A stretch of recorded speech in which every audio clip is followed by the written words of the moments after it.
सब पढ़े प्रस्तावना, कैसा लगा? अच्छा लगा? अच्छा लगा नहीं बोलना, कैसा रहा? मजा आया पढ़ने प्रस्तावना? बन जाए क्वेश्चन, क्वेश्चन लगा के देखे हो ना? मैं शनिवार को टेस्ट रख दूंगा संविधान का और किसका, छत्तीसगढ़ के भूगोल का, दोनों का टेस्ट रख दूंगा, ठीक है? चलो देखते हैं आज अनुसूची, संविधान में क्या देखते हैं आज। अनुसूची, अनुसूची देखने से पहले हम कुछ चीजें देख लेते हैं और कि जिस तरह से आपके पास कोई बुक होता है कैसे जी, आपके पास बाय द वे बुक हो जाएगा, केमिस्ट्री का बुक है। केमिस्ट्री की बुक में भाग में डिवाइड रहता है, ऑर्गेनिक केमिस्ट्री, इनऑर्गेनिक केमिस्ट्री और फिजिकल केमिस्ट्री। उसी तरह यह किसका बुक है? तो संविधान का बुक। किसका बुक है? यह संविधान का बुक है। संविधान की बुक में यहाँ किसमें डिवाइड रहेगा? भाग में। किसमें रहेगा? भाग। किसमें डिवाइड रहेगा? यहाँ भाग। तुम्हारे पास टोटल कितने भाग है? तो 22 भाग है। कितने भाग है? तो 22 भाग है। कितने भाग है? 22 भाग, ठीक है। उसके बाद आता है भाग के बाद क्या? आर्टिकल। क्या आता है? आर्टिकल। क्या आएगा यहाँ? अनुच्छेद। क्या बोलते हैं इसको? अनुच्छेद। क्या बोलेंगे? अनुच्छेद। अनुच्छेद की इंग्लिश में क्या बोलते हैं? आर्टिकल। क्या बोलते हैं? आर्टिकल, ठीक है। तो टोटल कितने आर्टिकल है हमारे पास? 395। कितने हैं? 395 आर्टिकल है। कितने आर्टिकल है? तो 395 आर्टिकल है। कितने हैं? तो 395 आर्टिकल है। चलो एक बार देखो आर्टिकल को, मैं यहाँ पे लिख देता हूँ आर्टिकल। आर्टिकल कितना? 19। कितना? 19 ए करके, ठीक है। 19 ए का ए करके लिख दिया। 19 ए का ए करके लिख दिया। तो ये हमारा क्या हो जाएगा आर्टिकल में? ये हमारा क्या हो जाएगा? 395। हमारे पास टोटल कितने हैं? अनुच्छेद कितने? तो 395 है। आर्टिकल क्या हो जाएगा? ये 19 हो जाएगा। ये क्या हो जाएगा हमारा? आर्टिकल या अनुच्छेद। ये हमारा क्या हो जाएगा? आर्टिकल। और एक को क्या बोलेंगे? एक को क्या बोलेंगे? एक को क्या बोलेंगे बताओ जी? परंतु। क्या बोलेंगे? परंतु, ठीक। और ए को क्या बोलेंगे? ये तो 19 हमारा आर्टिकल हो गया, एक है तो एक को क्या बोलेंगे? परंतु। और ए को क्या बोलेंगे? उपपरंतु। क्या बोलेंगे? उपपरंतु। क्या बोलेंगे? उपपरंतु। क्या बोलेंगे? उपपरंतु। उपपरंतु, ठीक है। क्या बोलेंगे? उपपरंतु। उपपरंतु। क्या बोलेंगे? उपपरंतु। क्या बोलेंगे जी? उपपरंतु। यहां तक क्लियर है? देखो 19 हमारा क्या हो जाएगा? आर्टिकल। एक हमारा क्या हो जाएगा? परंतु। और जिसमें ए लगा हुआ है, ए जुड़ा हुआ है ए करके, और ठीक है। तो क्या बोलेंगे उसको? उपपरंतु। जैसे कि हमने किसे पढ़े हैं? पंचायती राज पढ़े हैं, 243 पढ़े हैं, ए से लेकर कहां तक? ओ तक। कहां तक? ओ तक। लेकिन 243 एक में कुछ ना कुछ तो होगा ना, एक होगा, उसके बाद क्या होगा? एक होगा, ठीक। तो एक में क्या है? परंतु। और ए में उपपरंतु। ए में उपपरंतु। यहां तक क्लियर है? आए समझ सबको? अब देखते हैं इसके बाद फिर इसके अंदर और आता है कौन सा? अनुसूची। क्या आएगा? अनुसूची। क्या आएगा? अनुसूची। क्या आएगा? अनुसूची। हमारे मूल संविधान में कितने अनुसूची थे? वो टोटल 8, और वर्तमान में कितने? तो 12। और मूल संविधान में कितने थे? तो मूल संविधान में कितने अनुसूची थे? तो 8 अनुसूची। और अभी वर्तमान में कितने हैं? तो 12 अनुसूची। 12 अनुसूची है। कितने अनुसूची हमारे पास? 12 अनुसूची। अब इन्हीं अनुसूची को आज पढ़ना है। इन्हीं अनुसूची को आज पढ़ना, किसको? अनुसूची 12 तक। यहां तक क्लियर है? समझ आया सबको? ये नोट करना चाहोगे? चलो कर लो फिर। आगे देखें, आगे देखते हैं। अगर मुझे किसमें? आर्टिकल में विस्तार करना है। अगर मुझे आर्टिकल में क्या करना है? विस्तार करना है, ठीक है। आर्टिकल में क्या करना है? मुझे विस्तार करना है। तो मैं आर्टिकल में विस्तार ना कहां करूंगा? उसका विस्तार अनुसूची में करूंगा। कहां करूंगा मैं उसका विस्तार? तो अनुसूची में उसका विस्तार करूंगा। कहां करूंगा उसका विस्तार? अनुसूची में करूंगा। यहां तक क्लियर है? अगर पूछ दिया कि आर्टिकल में विस्तार करना है कि अनुसूची में, तो कहां करेंगे हम? आर्टिकल में न करके उसका विस्तार अनुसूची में करेंगे। कहां करेंगे? अनुसूची में करेंगे, ठीक है। चलो इतना नोट हो गया। चलो देखते हैं अनुसूची। आज क्या देखते हैं? अभी अनुसूची देखते हैं, ठीक है। क्या देखने वाले हैं हम? अनुसूची। हमारे पास टोटल कितने अनुसूची है? तो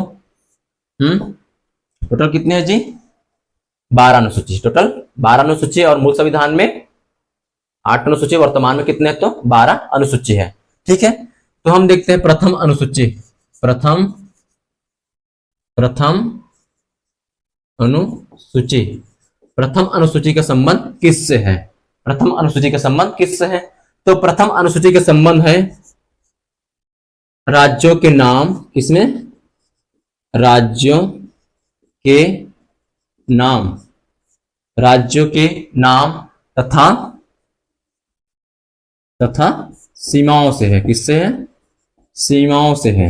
सीमाओं मतलब राज्यों के नाम तथा सीमाओं से है। जैसे कि हमारे पास टोटल कितने राज्य हैं?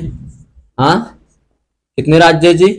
28 राज्य है। ठीक है, और केंद्र शासित प्रदेश कितने हैं? केंद्र शासित प्रदेश कितने हैं तो 8। कितने हैं तो 8। कितने हैं तो 8। ठीक है, तो इनके नाम, राज्यों के नाम और केंद्र शासित प्रदेश जितने हैं 8, इनके सीमाओं, ये किसमें है तो अनुसूची 1 में है। प्रथम अनुसूची में इसका संबंध है। नए राज्यों के नाम है, उनकी सीमा में परिवर्तन करना है, नाम में परिवर्तन करना है, तो किसमें आ गया? प्रथम अनुसूची में आएगा। किसमें? प्रथम अनुसूची की कहते करेंगे इसको। ठीक है, अगर छत्तीसगढ़ का नाम परिवर्तन करना है या एमपी का नाम परिवर्तन करना है, उसकी सीमा में परिवर्तन करना है, तो कौन से अनुसूची के तहत करेंगे इसको? तो प्रथम अनुसूची के तहत। किसके तहत? प्रथम अनुसूची के तहत इसमें परिवर्तन करेंगे। ठीक है, अब आते हैं, ये हो गया हमारे किसकी बात? प्रथम अनुसूची की बात। अब आते हैं द्वितीय अनुसूची। किसकी? द्वितीय अनुसूची। भाई सिंपल सी बात है, इनका न्यायिक क्षेत्र भी उसी के तहत होगा। ठीक है, अब आते हैं द्वितीय अनुसूची। द्वितीय अनुसूची का संबंध किससे है? तो देखते हैं द्वितीय अनुसूची। प्रथम अनुसूची सबको समझ आया? प्रथम अनुसूची ये है कि नए राज्य का, कोई भी राज्य का नाम है, ठीक है, जैसे कि छत्तीसगढ़ का नाम है या एमपी का नाम है, उसके नाम में क्या करना है? परिवर्तन कर सकते हैं, उनकी सीमाओं में परिवर्तन कर सकते हैं, उनके न्यायिक क्षेत्र में परिवर्तन कर सकते हैं। तो ये किसके तहत होगा?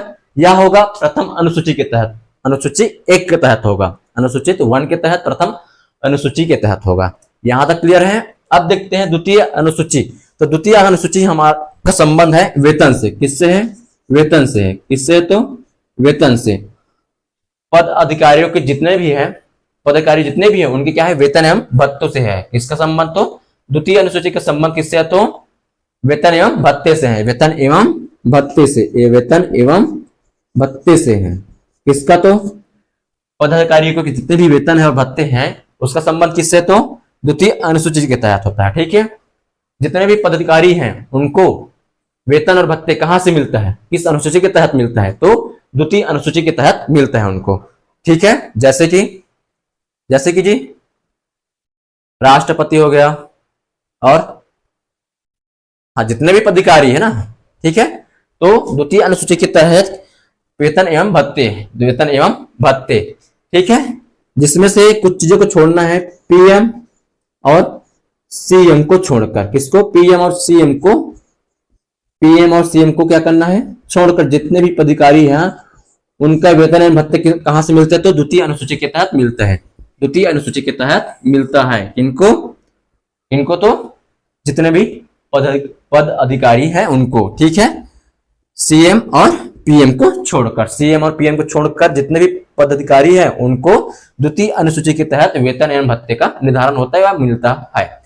अब आते हैं तृतीय अनुसूची। कौन सी अनुसूची को? तृतीय अनुसूची या फिर तीसरी अनुसूची। कौन सी? तीसरी अनुसूची। कौन सी अनुसूची जी? तीसरी अनुसूची।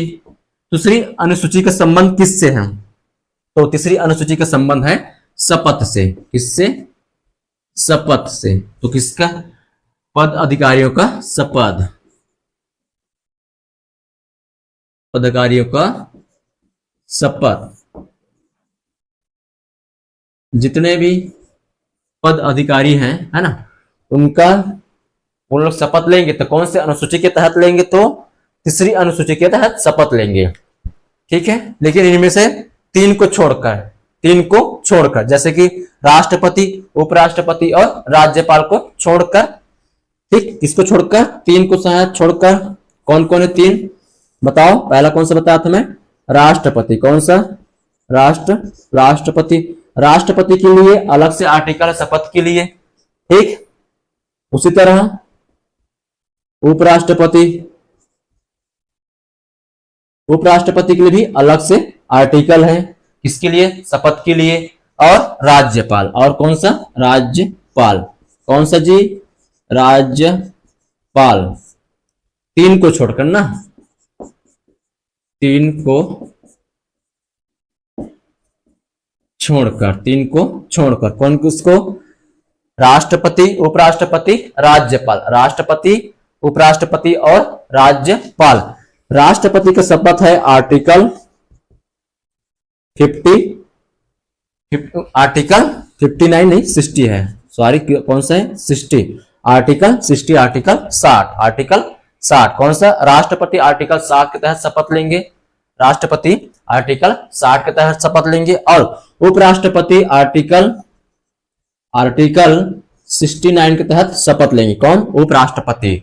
उपराष्ट्रपति की शपथ के लिए अलग से आर्टिकल है, उसी तरह राष्ट्रपति की शपथ के लिए भी अलग से आर्टिकल है। एवं राज्यपाल की शपथ के लिए आर्टिकल है 159। कौन सा है? 159 के तहत वह शपथ लेंगे। कौन? कौन जी? राज्यपाल। कौन? राज्यपाल। ठीक है, तो अनुसूची हम लोग 3 देखें, जिसमें क्या है? किसका है? शपथ। क्या है? तो शपथ। किसका शपथ? तो पदाधिकारी को शपथ। लेकिन किसको छोड़कर? तो 3 को छोड़कर। कौन कौन सा? राष्ट्रपति, उपराष्ट्रपति और राज्यपाल। राष्ट्रपति के लिए कौन सा तहत शपथ लेंगे? तो आर्टिकल 7 के तहत। आर्टिकल 7 के तहत ही क्या लेंगे? शपथ लेंगे। क्या लेंगे? यहाँ शपथ। और उपराष्ट्रपति आर्टिकल 69 के तहत शपथ लेंगे, और उपराज्यपाल आर्टिकल 159 के तहत शपथ लेंगे। यहां तक क्लियर है? अब देखते हैं आर्टिकल नंबर अनुसूची, चौथी अनुसूची। कौन सा देखते हैं? चौथी अनुसूची। कौन से देखते हैं? चौथी अनुसूची। कौन से देखते हैं? चौथी अनुसूची। ठीक है, अनुसूची 1 का संबंध किससे है? तो राज्यों के नाम, सीमा तथा न्यायिक क्षेत्र से है। ठीक है, उसके बाद अनुसूची 2 देखिए। अनुसूची 2 किसका संबंध है? तो वेतन एवं भत्ते से संबंध है। ठीक है, किसको छोड़कर? तो पीएम और सीएम को छोड़कर। उसके बाद देखिए अनुसूची 3। अनुसूची 3 में क्या है? शपथ है। किसका? पदाधिकारियों का शपथ से संबंध है उनका, जिसमें से 3 को छोड़कर। किसको? राष्ट्रपति, उपराष्ट्रपति और राज्यपाल। राष्ट्रपति आर्टिकल 60 के तहत शपथ लेंगे, और उपराष्ट्रपति आर्टिकल 69 के तहत शपथ लेंगे, और राज्यपाल आर्टिकल 159 के तहत शपथ लेंगे। ये तीसरी अनुसूची में संबंध है इसका। ठीक है, अब देखते हैं चौथी अनुसूची। तो चौथी अनुसूची का संबंध है राज्यसभा सीटों का आवंटन। राज्यसभा सीटों का आवंटन। राज्यसभा सीटों का आवंटन। राज्यसभा सीटों का आवंटन।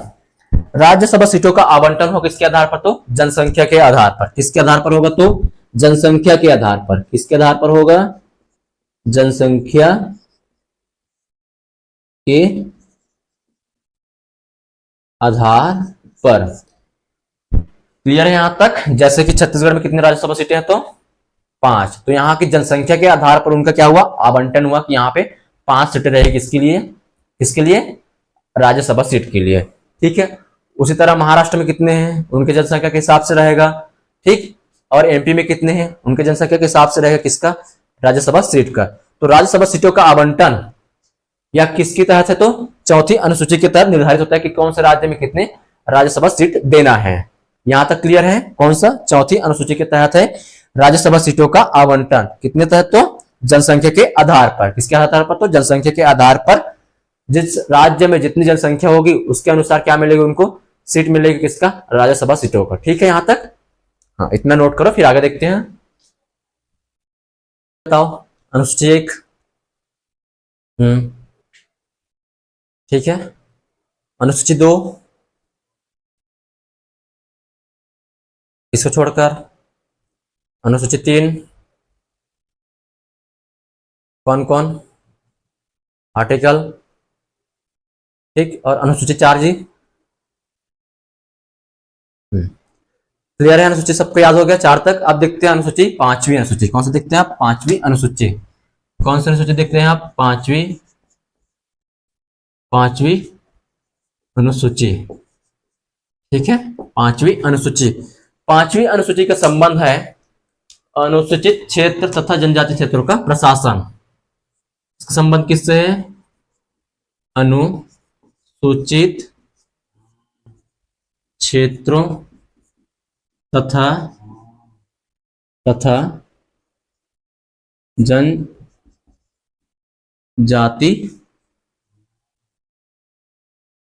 क्षेत्रों का प्रशासन व नियंत्रण। ठीक है, हमारी 5वीं अनुसूची का संबंध है अनुसूचित क्षेत्रों तथा जनजाति क्षेत्रों का प्रशासन। अनुसूचित क्षेत्रों और जनजाति क्षेत्रों का प्रशासन कौन से अनुसूची के तहत होता है? तो अनुसूची 5 के तहत। अनुसूची 5 के तहत अनुसूचित क्षेत्रों तथा जनजाति क्षेत्रों का प्रशासन और नियंत्रण वहां से कह किया जाता है। यहां तक क्लियर है? ठीक, अब देखते हैं 5वीं के बाद कौन सी अनुसूची आएगी? 6वीं अनुसूची। कौन सी अनुसूची? तो 6वीं अनुसूची। कौन सी? 6वीं अनुसूची। ठीक है,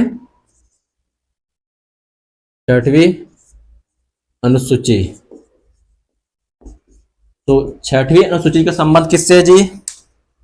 6वीं अनुसूची का संबंध है जनजाति क्षेत्रों का प्रशासन व नियंत्रण। जनजाति क्षेत्रों का प्रशासन व नियंत्रण। ठीक है, 6वीं अनुसूची का संबंध है जनजाति क्षेत्रों का प्रशासन व नियंत्रण। लेकिन कौन कौन सा देखते हैं, क्षेत्र कौन कौन से चुने हैं 6वीं अनुसूची के तहत? तो हमको याद होना चाहिए कि है कौन कौन से। देखो,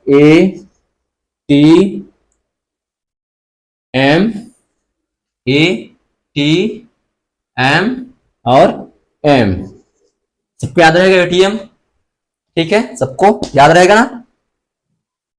याद रहेगा? चलो देखो, अ से असम, अ से असम, टी से त्रिपुरा, टी से त्रिपुरा, आ से असम, टी से त्रिपुरा और एम से मेघालय। क्या रहेगा? मेघालय।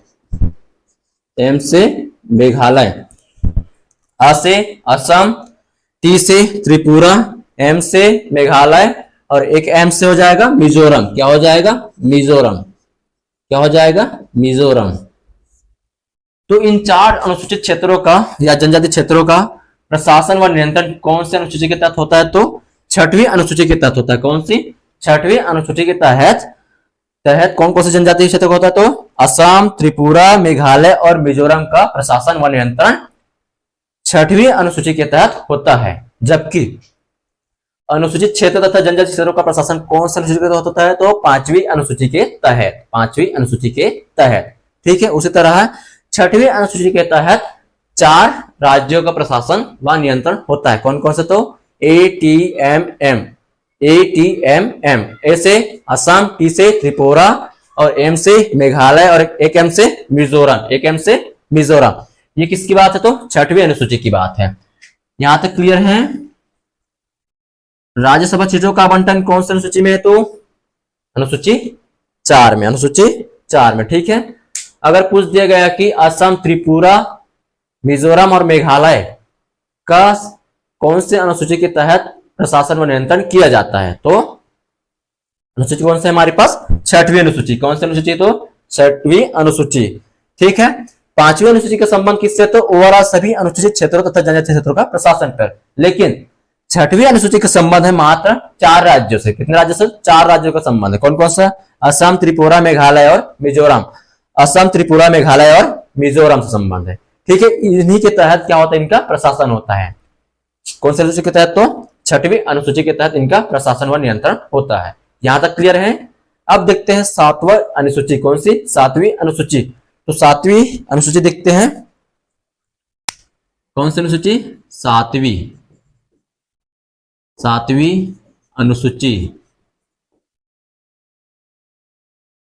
7वीं अनुसूची। ठीक है, तो स से 7वीं और स से सूची विभाजन। याद रहेगा सबको?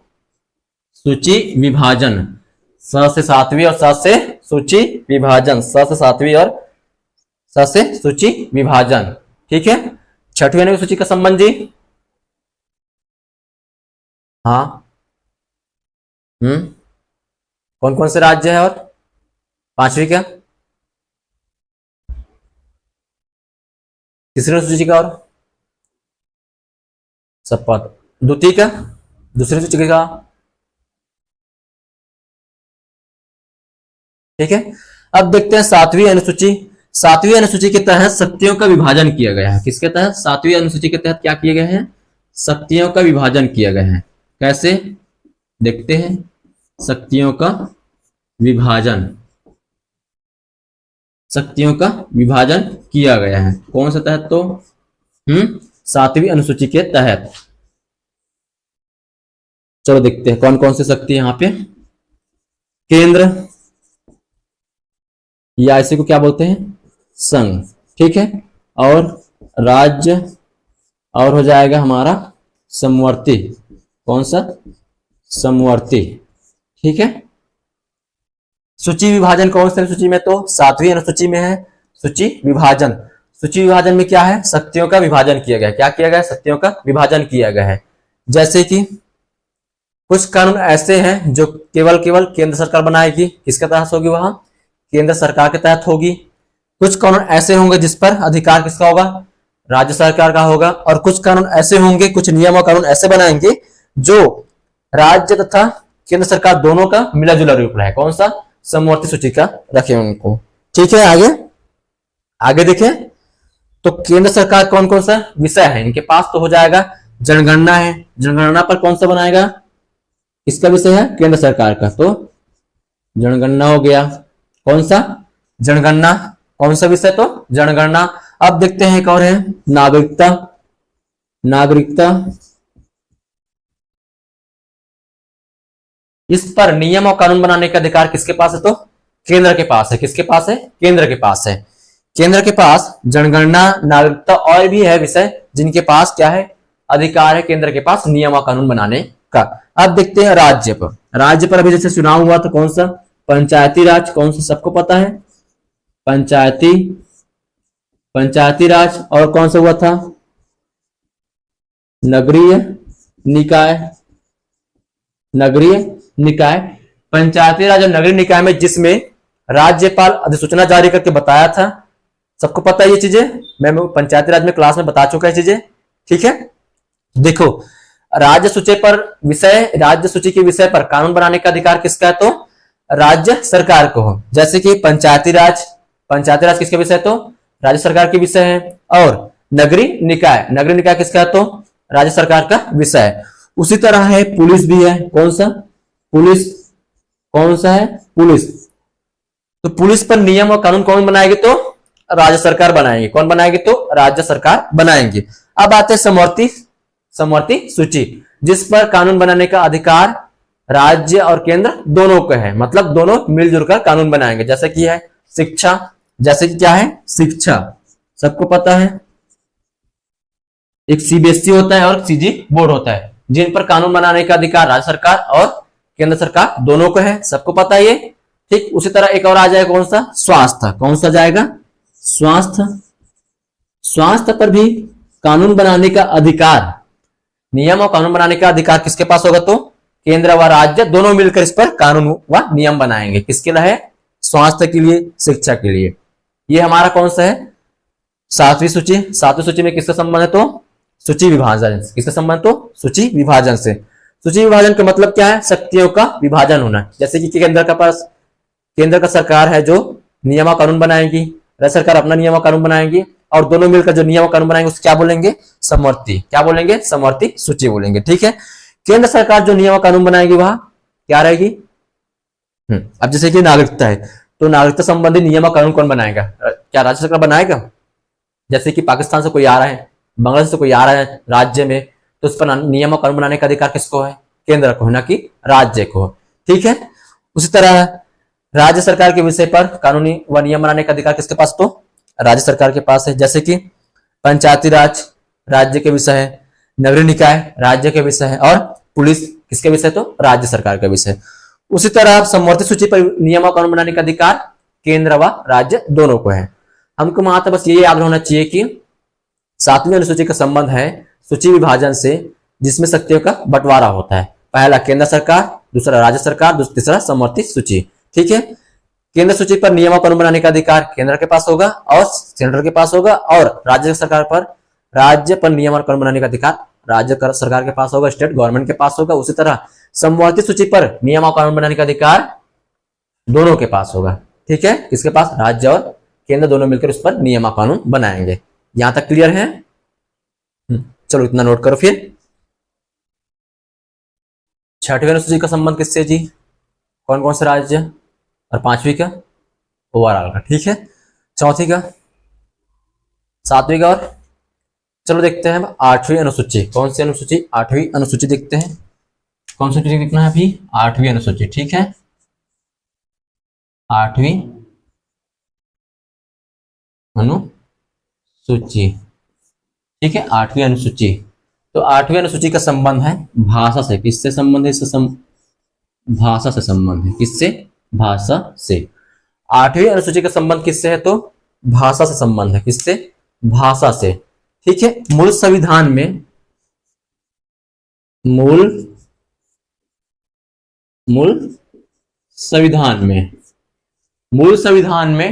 टोटल 14 भाषा थे। कितने? 14 भाषा। संविधान में टोटल कितने भाषा थे? 14 भाषा सब मूल संविधान में। ठीक है, मूल संविधान में कितने भाषा थे? टोटल 14 भाषा। कितने भाषा है? टोटल 14 भाषा। ये कब की बात है? मूल संविधान की बात है। ठीक है, लेकिन वर्तमान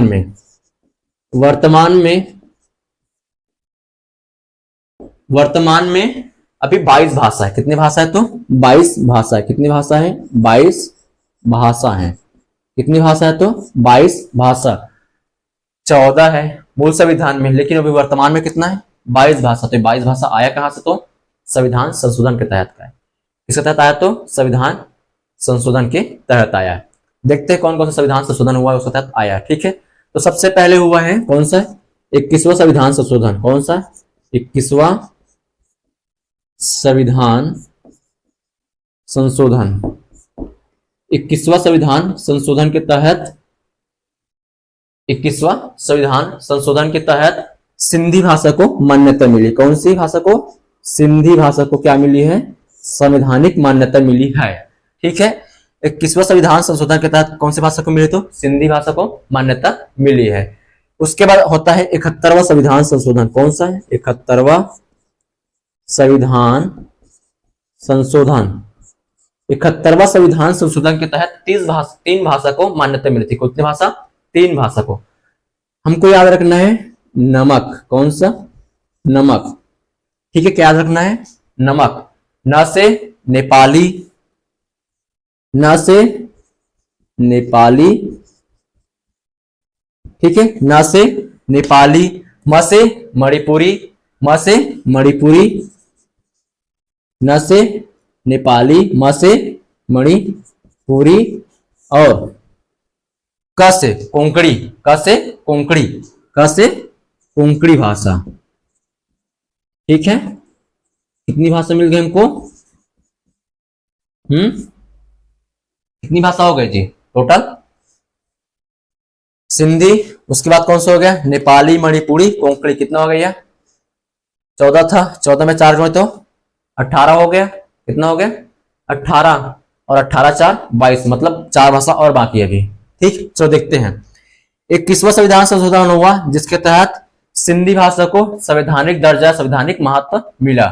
ठीक, उसी तरह होता है 71वां संविधान संशोधन जिसके तहत नेपाली, मणिपुरी और कोंकणी भाषा को मान्यता मिली। संविधान में जिसको मान्यता मिली। हमको इसमें क्या याद रखना है? नमक याद रखना है। नमक याद रखो, याद रखना है नमक। ठीक है, अब आते हैं 92वां संविधान संशोधन। कौन सा?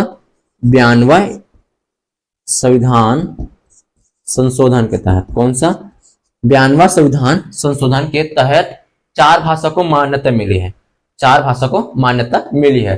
तो कौन कौन सी भाषा है? BDMS। BDMS याद रहेगा सबको? BDMS से बोडो, डोंगरी, बोरो, डोंगरी, मैथिली और संथाली और संथाली। कौन सी? संथाली। ठीक है। बी से बोडो, डी से डोंगरी, म से मैथिली, एन से और एस से संथाली। 4 भाषा यहां से निकल गया। तो टोटल कितने भाषा हो गए वर्तमान में? अभी 22 भाषा। कितने भाषा? 22 भाषा। ठीक है। 8वीं अनुसूची का संबंध किससे? तो भाषा से है। मूल संविधान में कितनी भाषा थे? तो 14 भाषा। वर्तमान में कितनी भाषा है? तो 22 भाषा, जिसमें से 21वां संविधान संशोधन किया गया, जिसके तहत सिंधी भाषा को चुना गया। ठीक है, संविधान मान्यता मिली। अब आते हैं 71वां संविधान संशोधन के तहत 3 भाषा को जोड़ा गया। कौन कौन सी भाषा है? नेपाली, मणिपुरी और कोंकणी। नेपाली, मणिपुरी और कोंकणी। होता है फिर 92वां संविधान संशोधन। 92वां संविधान संशोधन के तहत बीडीएमएस को मान्यता मिली, संवैधानिक दर्जा प्रदान किया गया, जिसमें से बोडो, डोंगरी, मैथिली व संथाली। बोडो, डोगरी, मैथिली व संथाली। बोडो, डोगरी, मैथिली व संथाली। यहां तक क्लियर है? क्या अभी तक इसमें अंग्रेजी भाषा को मान्यता मिली है क्या? नहीं। ठीक है, अंग्रेजी भाषा को यहां पे मान्यता मिली है क्या संविधान में? बताओ जी। अंग्रेजी भाषा को नहीं मिली है। अंग्रेजी भाषा को मान्यता मिली है क्या? नहीं मिली है। ठीक है, ये हमारे टोटल मूल संविधान में कितने अनुसूची के तहत? 8 अनुसूची की हमारा ये मूल संविधान का कंप्लीट हो गया। अब आएगा कौन सा? बाकी चीज कितना बताएं? 4 बचा जो संविधान संशोधन के तहत होकर आएगा। ठीक है, चलो देखते हैं उसको। पहले इतना नोट करो। अनुसूची का संबंध किससे है जी? भाषा से। ठीक है, वर्तमान में मूल संविधान में तो 21वां के तहत, 71वां के तहत और 92वां के तहत जी। ठीक है, यहां तक। अब देखते हैं 9वीं अनुसूची। कौन सी? 9वीं अनुसूची देखते हैं। ठीक है, 9वीं अनुसूची। तो 9वीं अनुसूची आया कहां से? तो बताया था कि इसके लिए क्या किया गया है? संविधान संशोधन किया गया है। क्या किया गया है? संविधान संशोधन किया गया है। तो यह हुआ प्रथम संविधान संशोधन। कब हुआ है? प्रथम संविधान कॉन्स्टिट्यूशन संशोधन अमेंडमेंट। प्रथम संविधान संशोधन, फर्स्ट कॉन्स्टिट्यूशन अमेंडमेंट। कब यह हुआ? 1951 में। कब? 1951 में। ठीक है, कब? 1951 में। 18 जून 1951 में यहां प्रथम संविधान संशोधन हुआ, जिसके तहत 9वीं अनुसूची को जोड़ा गया।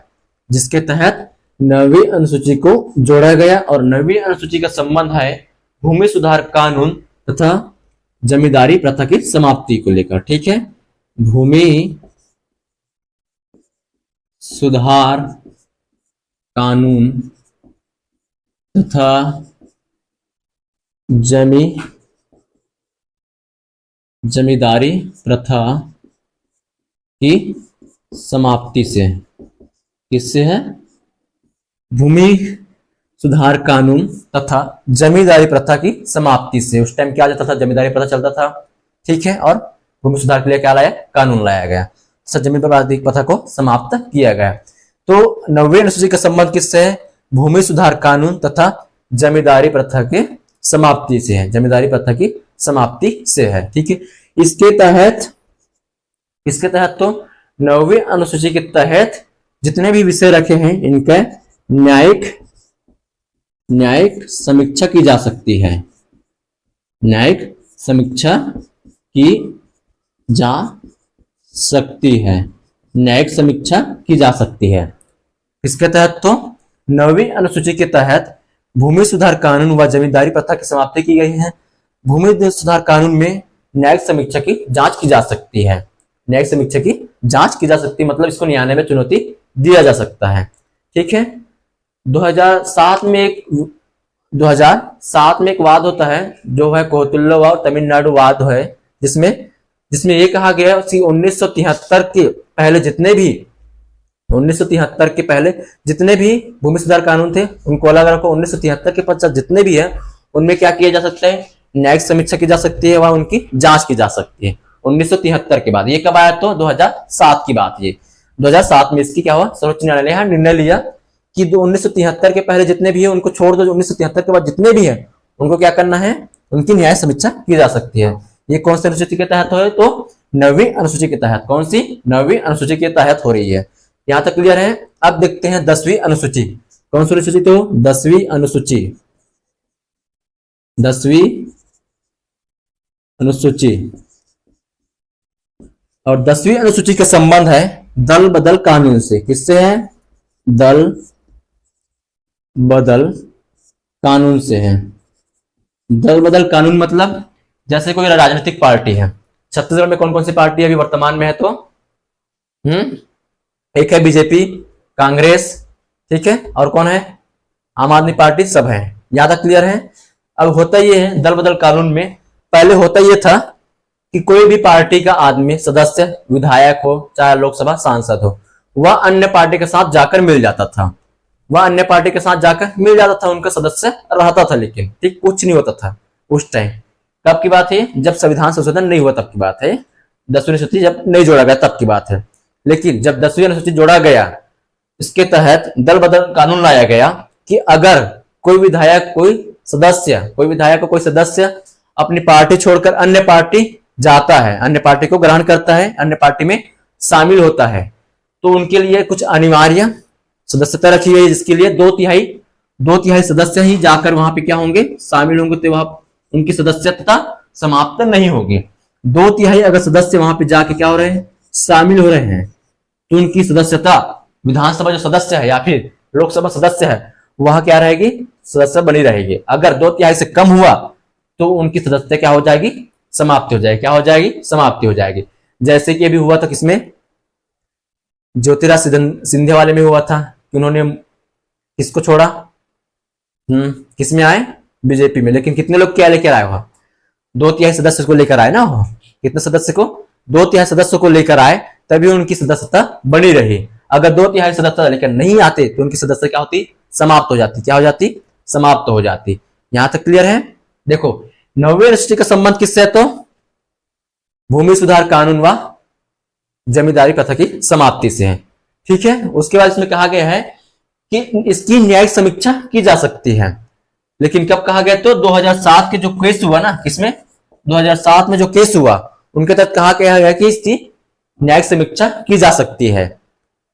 ठीक है। 1973 के पहले जितने भी कानून, जो भी थे, उनको छोड़कर 1973 के पश्चात जितने भी कानून बने, उनमें क्या किया जा सकता है? न्यायिक समीक्षा की जा सकती है। किसके तहत? तो 9वीं अनुसूची के तहत। अब आते हैं 10वीं अनुसूची। 10वीं अनुसूची का संबंध है दल बदल, 10 से 10वीं और 10 से दल। तो दल बदल कानून के तहत, जिसके तहत अगर कोई राजनीतिक पार्टी अपना दल छोड़ता है, वह अन्य दल में शामिल होता है, तो वह उसके पास 2/3 सदस्य होने चाहिए, तब कहीं जाके उनकी सदस्यता बनी रहेगी। अन्यथा उनकी सदस्यता क्या हो जाएगी? समाप्त हो जाएगी। ये किसके तहत है? तो 10वीं अनुसूची के तहत की है। ठीक है। अब देखते हैं 11वीं अनुसूची। कौन सी अनुसूची? 11वीं अनुसूची। चलो इतना पहले नोट करो। यहां तक क्लियर है। 10वीं अनुसूची का संबंध किससे? तो दल बदल कानून से है। ठीक। तो यह दल बदल कानून कौन सा संविधान संशोधन क्या आया? तो 52वां संविधान संशोधन से आया है। कौन सा? 52वां संविधान संशोधन से क्या आया? दल बदल कानून को लाया गया। और यह संविधान संशोधन कब आया? तो 1985 में। कब आया? तो 1985 में। ठीक है। अब देखते हैं 11वीं अनुसूची। कौन सी अनुसूची? तो 11वीं अनुसूची। 11वीं अनुसूची का संबंध है, और ये 11वीं अनुसूची कब आया ये भी देखना है। ठीक है।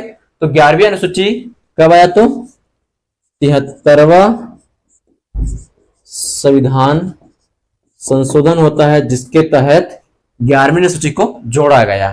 ठीक। और यह संविधान संशोधन कब होता है? तो 1900 कब होता है जी? पढ़ाया है इसको 92 में। कब? 1992 में। इसके तहत पंचायती राज को संवैधानिक मान्यता मिली। क्या मिली? संवैधानिक मान्यता। किसको? तो पंचायती राज को क्या मिली? संवैधानिक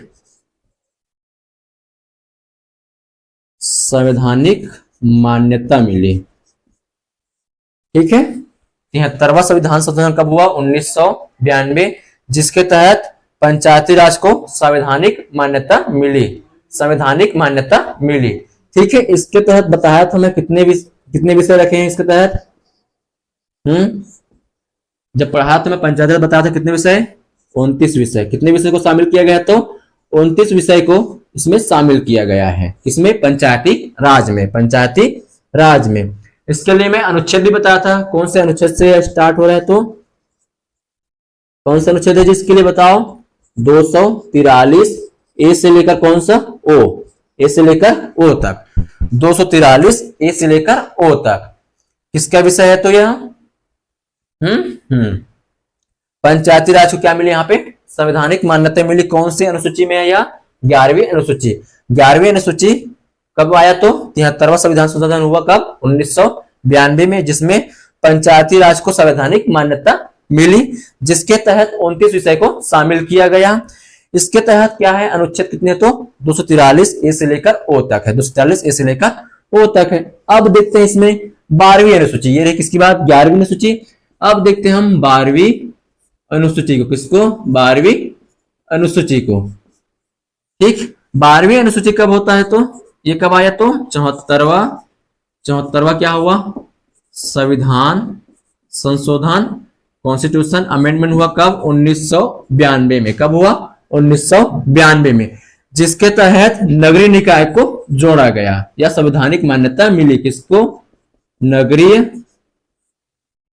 निकाय को क्या मिली, संवैधानिक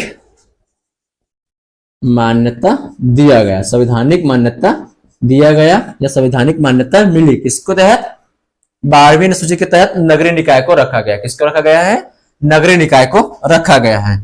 ठीक है, अब इसमें देखते हैं अनुच्छेद कहां से है और इसमें कितने विषय को रखा गया है। तो इसमें विषय को रखा गया है टोटल 18 विषय को। कितने विषय को रखा गया है, 18 विषय को। 18 विषय को नगरीय निकाय में रखा गया है।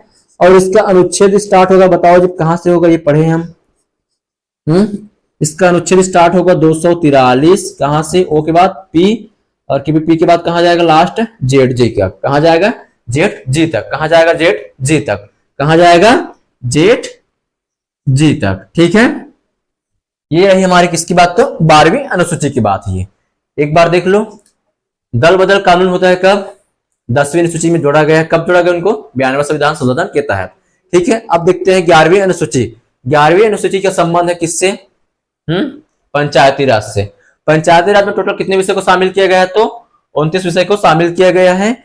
पंचायती राज के अनुच्छेद स्टार्ट होते हैं कहां, 243 ए से लेकर ओ तक। ठीक, अब आते कब, 12वीं अनुसूची में। 12वीं अनुसूची कब जोड़ा गया, तो 74वां संविधान संशोधन किया गया 1992 में, जिसमें नगरीय निकाय को मान्यता मिली। का विषय कितने, इसमें 18 विषय को शामिल किया गया है। इसके लिए अनुसूची है 243 पी से लेकर जेड जी तक। कहां, पी से लेकर जेड जी तक।